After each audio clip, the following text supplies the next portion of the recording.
नमस्कार दोस्तों, नए वीडियो में आप सभी का बहुत बहुत स्वागत है। और आज की कहानी का शीर्षक है माता सबरी की कहानी। बात भगवान राम के जन्म से पहले की है, जब भील आदिवासी कबीले के मुखिया अज के घर बेटी पैदा हुई थी। उसका एक नाम श्रवणा था और दूसरी का नाम शबरी रखा गया। शबरी की माँ इंदुमती उसे खूब प्यार करती थी। बचपन से ही शबरी पशु पक्षियों की भाषा समझकर उनसे बातें करती और जब सबरी की माँ उसे देखती तो कुछ समझ नहीं पाती थी। कुछ समय बाद एक पंडित ने शबरी के परिवार को बताया कि वो आगे चलकर सन्यासी बन सकती है। इस बात का पता चलते ही शबरी के पिता ने उसका रिश्ता तय कर दिया।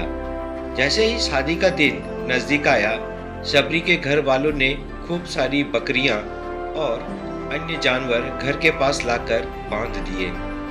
एक दिन शबरी की माँ जब उसके बाल बना रही थी तो उसने माँ से पूछा, इतने सारे जानवर हमारे घर क्यों लाए गए हैं?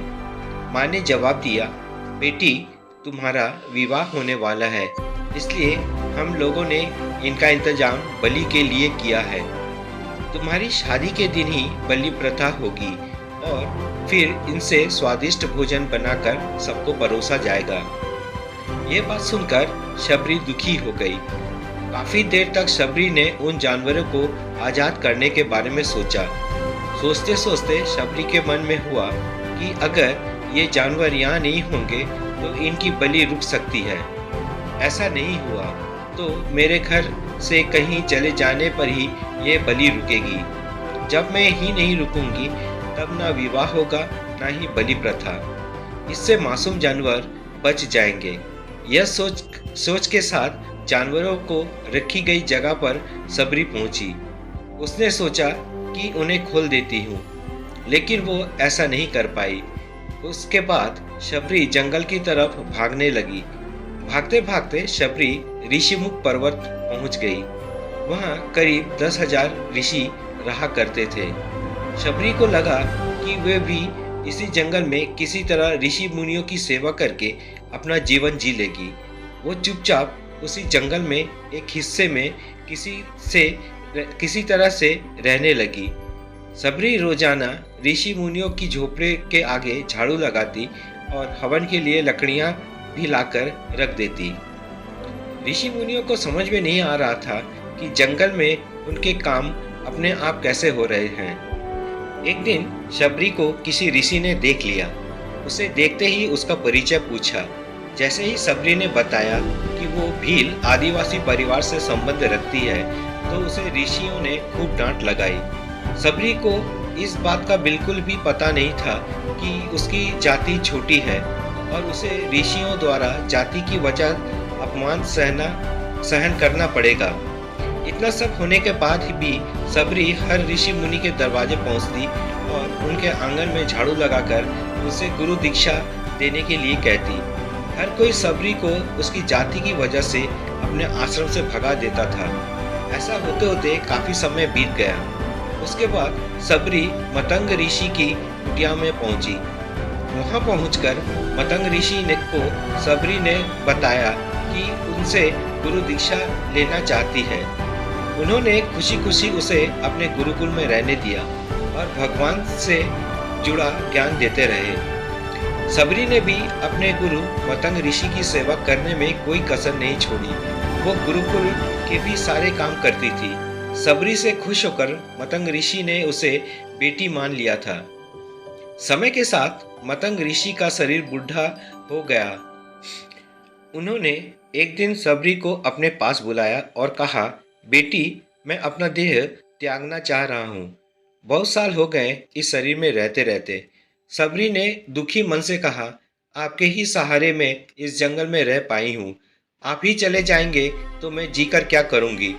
आप अपने संग मुझे भी ले जाइए, मैं भी देह त्याग दूंगी। मतंग ऋषि ने जवाब दिया, बेटी तुम्हें चिंता करने की जरूरत नहीं है। राम तुम्हारी चिंता करेंगे और ध्यान भी रखेंगे। शबरी ने राम का नाम सुनने के बाद पूछा, वो कौन है और उन्हें मैं किस तरह से ढूंढूंगी?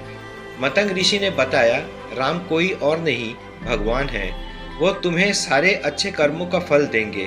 तुम्हें उन्हें ढूंढने की कोई जरूरत नहीं है।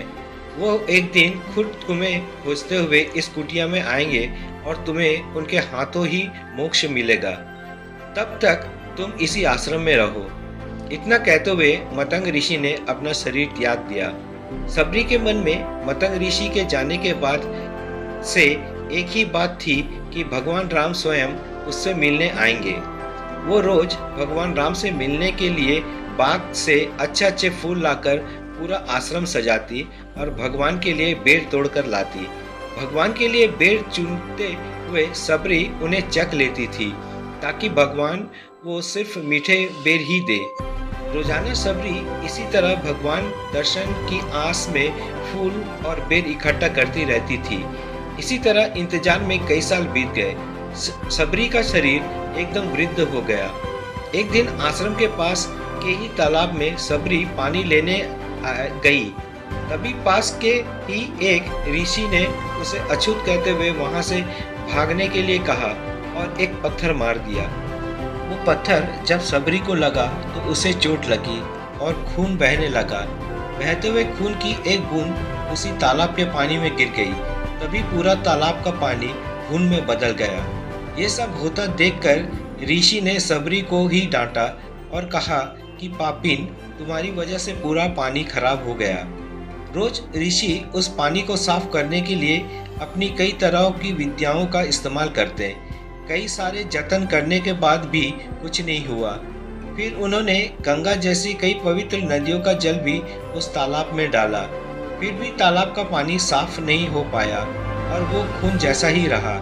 कई सालों तक तालाब के पानी को साफ करने की कोशिश के बाद भी कुछ काम नहीं आया तो ऋषि ने थक कर सब कुछ छोड़ दिया। इस घटना के कई सालों बाद भगवान राम अपनी पत्नी सीता के हरण के बाद उन्हें ढूंढते हुए उसी तालाब के पास पहुंचे। ऋषि मुनियों ने उन्हें पहचान लिया।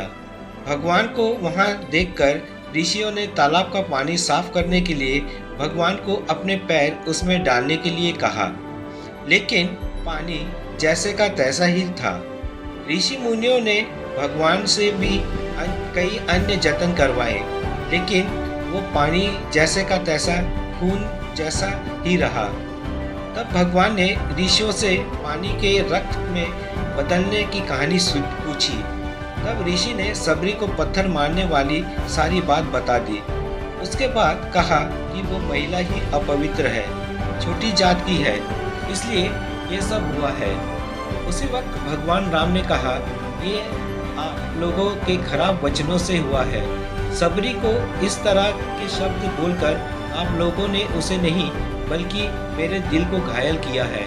इसी घायल दिल के रक्त का प्रतीक यह तालाब का लाल पानी है। आगे भगवान राम बोले, कहाँ है वो माई, मैं उनसे मिलना चाहता हूँ। तब तक सबरी उसी तालाब के पास पहुँच जाती है। इस दौरान सबरी के पैर को ठोकर लगती है और कुछ फूल उस तालाब में गिर जाती है। तभी सारा पानी साफ हो जाता है। भगवान सबसे कहते हैं कि देखिए, आप लोगों ने क्या कुछ नहीं किया, लेकिन पानी साफ नहीं हो पाया। अभी सिर्फ इनके पैर की थोड़ी सी धूल ने ही तालाब का पानी साफ कर दिया। भगवान राम को सबरी पहचान चुकी थी।